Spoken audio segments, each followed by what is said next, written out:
Name the only television series to appear on the cover of TV Guide before the editors of the publication could even see the show. Well, the answer's easy, of course. Star Trek Voyager. Action! For 2 wide-open weeks, we let camera crews follow us inside, outside, and all around our state-of-the-art set to capture this exclusive look at what makes Voyager fly. If you're not wearing a spacesuit, get out of the corridor. But let's get things underway by answering a question almost 30 years in the making. After 3 previous Star Trek television shows, not to mention 7 motion pictures, why have audiences so eagerly beamed aboard Voyager? Well, I happen to know a few people who might have an idea. The possibilities, the wonder, a completely different and new world. The looking forward and progressing, seeing what we might be like in the future is intoxicating to people, I think. It's imagination combined with a deep and fine intelligence. We're getting ready to leave. Let me show you to the bridge. Originally, when it first came out, that was one of the first really, where people got really gung-ho into science fiction. They like the optimism and, the optimistic view of the future. Actually, I don't have an answer for why it's so enduring. I was trying to make something up, but it didn't work. So anyway, next question. Well, it's the effort that counts, Garrett. While the reason for Star Trek's enduring appeal may be open to interpretation, the success of the franchise is indisputable. The original series is still airing throughout the world nearly 30 years after its debut. The Next Generation earned 18 Emmy Awards in its 7-year run, and Deep Space Nine logged the highest debut in syndication history. Together, these programs set a lofty standard for our show to attain. Let's try that again, please. But Voyager has proven worthy of its mission, capturing millions of viewers from the moment it launched. But while matching the success of the previous shows was important, so too was separating Voyager from its predecessors.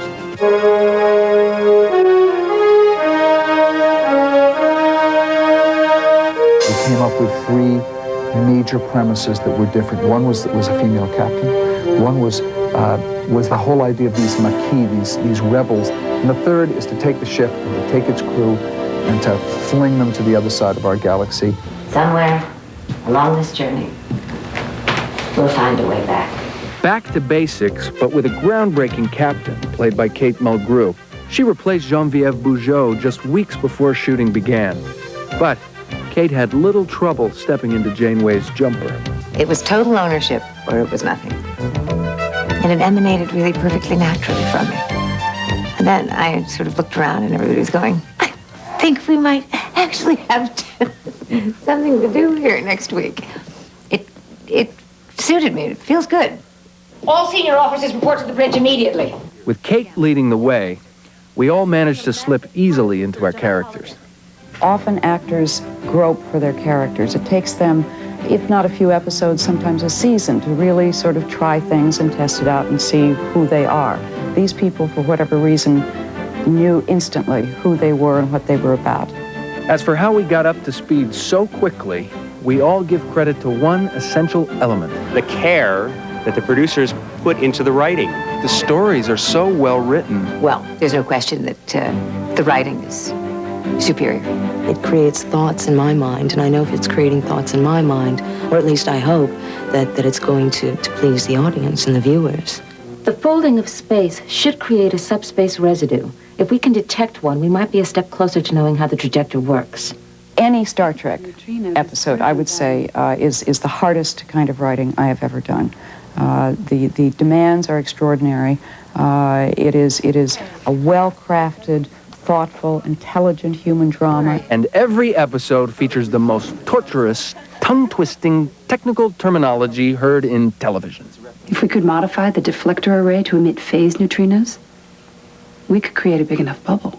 It's called technobabble, okay? And it comes in 3s, all right? So you coherent tetryon beam, polarized magnetic variation. And if they really want to mess you up, they give you 5. The writers will give you 5 in a row. So single class 3 humanoid organism, and that's 5 in a row. I had a line once, and we were running out of camera, and we were at the end of the day, and everybody wanted to go home, and I couldn't say spatial distortions. I kept saying facial distortions. What did I have to say yesterday? I had to say Sikaris has a mantle of tetrahedral quartz 20 kilometers thick. And then another time, I was supposed to say subspace beacon, and I kept saying subspace bacon. The crystalline structure of the metal serves to focus and amplify the trajector field. Is that the rumor that I'm the one that has the most problem? Probably so, yeah. Every script has a pronunciation guide because whether it's an alien being or race, that has to be phonetically, marked out so that everybody says the same thing. Accuracy, without a doubt, is a top priority on Voyager because if we make a mistake, any mistake, our fans, the Trekkers, will let us know about it. And they do call us on occasion.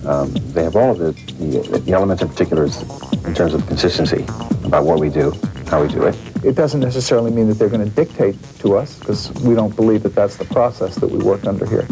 But they influence us, and we listen to them.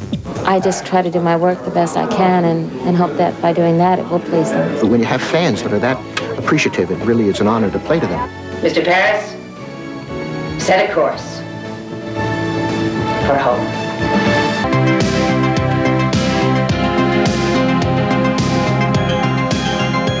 I want the ship to look like a ship.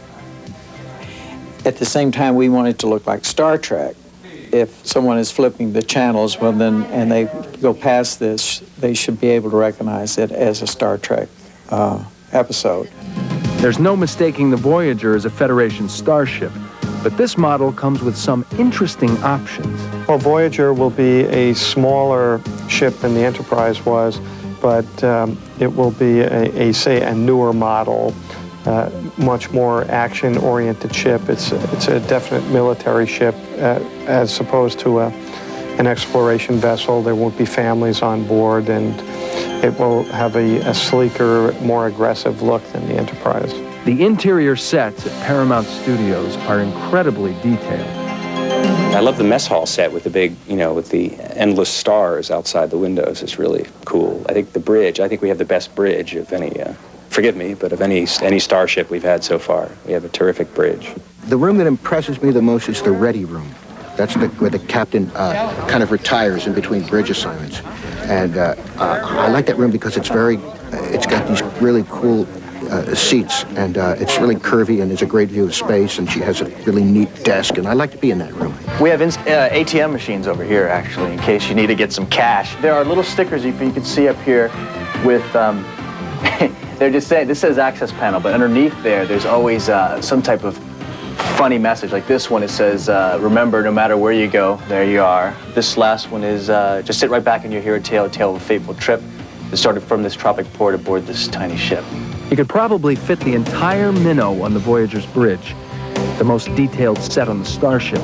You really put a lot of time in development of the bridge, and it was very exciting watching it come together.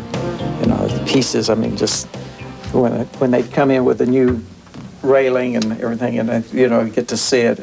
The workmanship, I think the crews have done excellent job. The craftsmanship is top rate. Voyager's special effects people know all about craftsmanship. The technology is just astounding. What's gone on from what we did on the original show, actually what we did on the pilot with hoses and moving things and a lot of puppeteering work, to what we're doing right now, which is we're really into some electronics. That's putting it mildly. These days, the buzzwords are computer-generated imaging, but that's just a bit of what it takes to create, say, an explosion in space. You have to have the crew photographing the model, lighting the model, designing the shot, and we have to transfer that to digital video, composite the shot, then we have to set up an explosion, photograph that with a high-speed camera, optically superimpose that with the ship.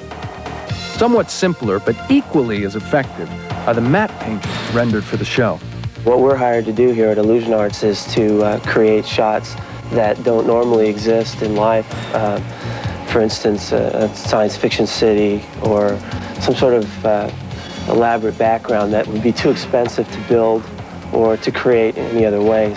Building a set, for instance, would be way too expensive. So they come to us, and we can create these environments, cheaply and relatively quickly.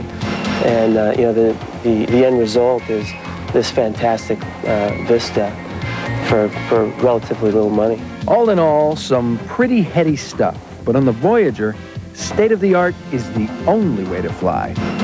These 9 actors have melded in a way that is something you would expect after 2-3 years. And they did it almost immediately. I think the actors all like each other, and everyone has a nice sense of humor, which is unusual. Robert Beltran has a completely unexpected sense of humor if you've only seen his character. This we carried, and the Voyager crew, female crewmates really like cut that. And John Phillips, Ethan John Phillips, we all call him John, is also extremely funny, who plays Neelix. I did an audition. My mom knows one of the producers, and they just did it as a favor. There were like other qualified actors that were probably better for the part, but like I had contacts and stuff. I don't mean to make it sound like only the men are funny. It's just I only find men funny. It's just one of those things. Find women cute and men funny. I mean, there's some funny women out there. My relationship with these guys is sublime to a man. That's a very rare thing. You probably aren't going to hear that again for a long time, if you've ever heard it in your interviewing past. There's usually somebody who's a little rocky or a little shaky, the chemistry's off. This is not the case.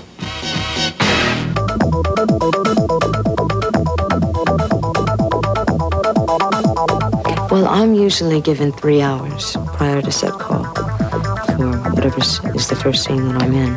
They create this. I don't do this. They do this. There's a lot of work that has to be done. I just go into my trailer and I fall asleep, and my makeup artist does the work. So I wake up and I look like this. It's kind of amazing. I don't really know it's there until we remove it, because basically my forehead and scalp go numb. And they do though. And it's not until it's removed that I can really feel the skin again. So it's not really a problem. I really, really wish that I had prosthetics, because I prefer to wake up at 3 in the morning, because that's usually when I do my best concentration and so much more into the day when I can have no sleep. I tell you, I feel fine about not missing it.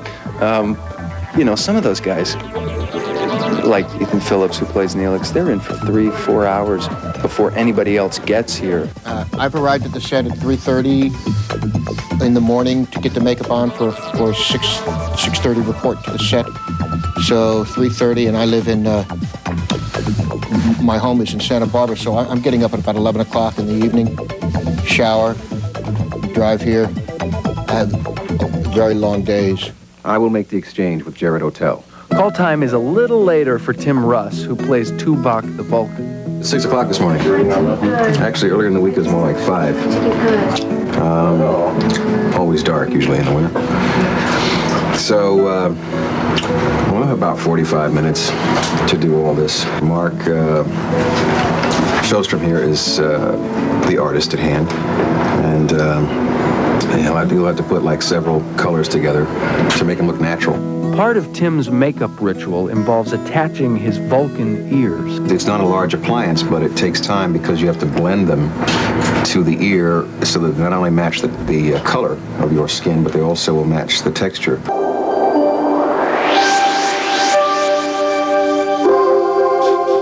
Here is the sick bay. These are the bio beds where my patients lay down and I treat them, and I push these buttons here. And this is my favorite. This is what we refer to as the clamshell bed. The patient lies down here. We cover them with this sort of lame blanket here. And a clamshell comes up over them and tells us, whether or not they've had seafood for lunch, I guess. I don't know. Sometimes they say laughter is the best medicine, but when you're ill on the Voyager, it's best to see the doc. He's completely exhausted. Can some of this wait until he's had a chance to rest? Yes, I've learned quite a bit about medicine working on Star Trek. Unfortunately, it's not medicine that applies to the 20th century, so I can't really share. I could share it, but you people simply wouldn't understand it. This is a medical tricorder, and with the detachable scanning device, it will tell me absolutely anything I want to know about whatever tissue that I wave it over. I take them out with a thingy, and I place them here, and then this lights up, and then I kind of manipulate these thingies, and I draw some conclusion that you believe. This is something that we put on people's limbs to cure them in some way. Do you have any questions?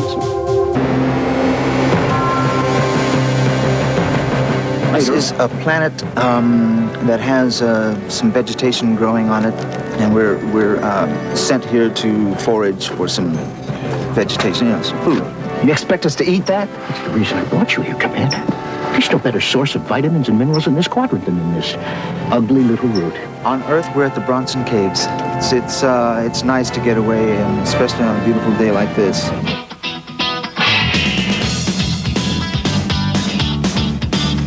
You're looking at a rare occurrence for Voyager. We only shoot on location about half a dozen times a year.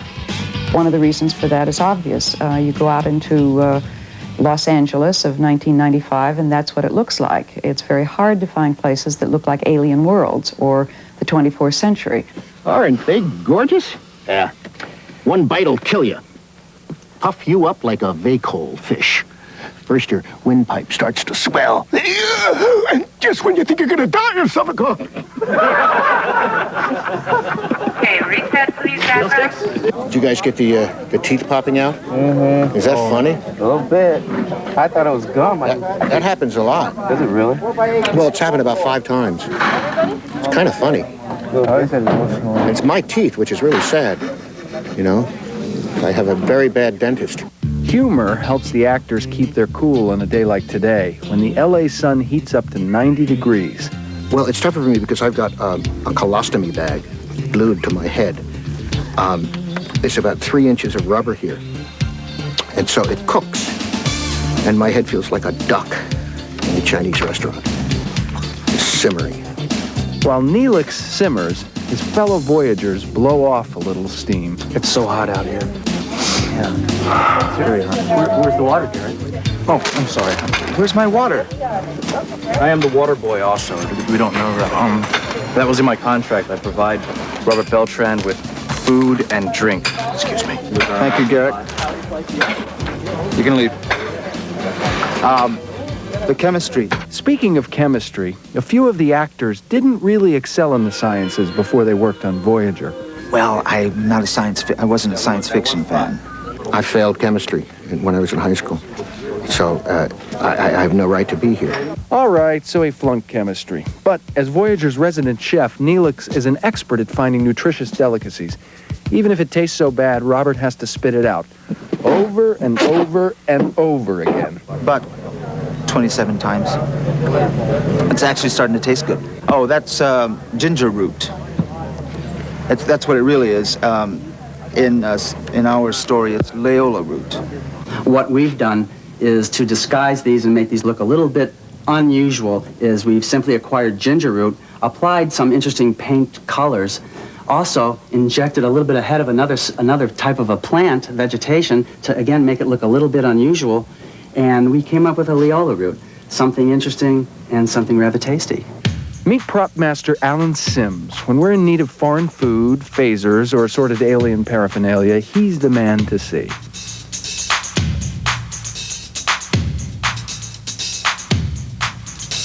I wanted to carry on with some description of props that we designed for Voyager. I have something interesting that I took a lot of pride in being able to establish a IV. We sort of coined these as the Sims speaking. We have a blood gas infuser. This is our Federation phaser, Starfleet phaser, which all of our away crew will always wear in a holster that attaches on the side of their belt. And along with this, more weaponry that we've come up with this season on Voyager is a Kazon rifle phaser. Tim Russ is the champion phaser drawer right now. He's very quick, but he's practiced a lot longer. Let's see, who is, Robbie's pretty quick. Robbie McNeil is pretty quick. The captain's not too slow. On occasion, we get into it. I think it just depends on who's playing heads-up ball and who's not. Along with a means of protection, we also require other devices like this tricorder. Evidently, from this, you can figure out where you are anywhere in the universe, who you might come in contact with, what their material makeup is all about, their chemical makeup is. It's amazing. I don't know if you've heard this, but I have actually broken more tricorders than anyone in the history of Star Trek. I have somehow dropped or completely destroyed, I think, three tricorders. Of course, in a Voyager episode, you're going to need aliens, too. And prop master Alan creates these as well. Yes, well, this is one of our friends. We do have an episode where our away team lands on a planet. He's reading the Star Trek communicator right now. But this is an alien skeletal life form, and it's very rubbery, is what it is. It's a latex covering, and again, with a unique painting process, we even gave him quite an alien skull. As you can see, it's not quite how we know man to be. As you can see, Prop Master Allen really loves his job. I just enjoyed demonstrating all this.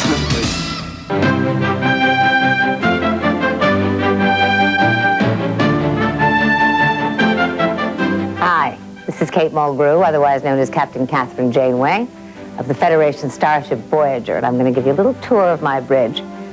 These gentlemen behind the camera are strangers in a strange land, but this is becoming progressively more familiar to me, if not intimate indeed. Here we are at Control. This is where my pilot sits, Tom Paris. And he sits here day in and day out, and he just says, just tell me when. That's his line, just tell me when. Captain, the photonic lattice has reappeared. Scan it, all sensors. I don't think anyone has trouble following her, listening to her orders and following them. She's very strong. My first officer, Chakotay, who is the head of the Maquis, sits here. He often sits here like this. And I, ostensibly, sit in this chair. However, I so seldom sit, it's become a joke. I'm always here saying, you want to screw around with me, you're in trouble. Somewhere along this journey, we'll find a way back. Garrett Wang plays Harry Kim. And he sits here and looks at us with his angelic face. And we all sort of say, we're so in love with you. We can't see straight. Nobody cares what's happening to Voyager, but everybody's madly in love with you, Garrett Wang. Here's a woman who has to carry the show. She's a mother of 2 kids. And she can make it here every day. She can stand the hours. I can't. Down we go. And usually we see B'Elanna here. And what I love about B'Elanna is she sort of plays her console like a piano. Nobody knows what's going on. There's another distinctive feature on the bridge that hangs right behind Roxanne. It's a plaque that honors all the talented people behind the scenes who make Voyager a reality. For I dipped into the future, far as human eye could see, saw the vision of the world and all the wonder that would be. I can't say it better than Lord Tennyson, can I? But for how long do the members of Voyager plan to continue their wondrous journey? I would love to be doing this for as long as people will allow me to. It's been dictated in the premise of the first episode that it's going to take them 75 years to get back. So I don't think we'll be able to run any more than 75 seasons. If things continue as they are, which I'm sure they're going to, it's only going to get better and better and better and better and better. For as long as the helm will have me, sir. And I hope it's a good long time indeed. I have a long way to go before I will be satisfied, I'm sure, with the Janeway that I want to create. So, there's time aplenty for where I need to go. Good work, Doctor. And you get up, and you go over here, and maybe you've wrapped up your day on the bridge, and then everybody just sort of quietly and uniformly goes like this. And that's our day on the bridge. Full thrusters. Go to red alert.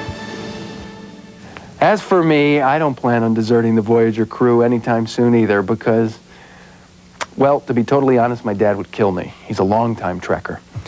Thanks for watching Inside Star Trek Voyager. I'm Robert Duncan McNeil. Hope you enjoyed it, Dad.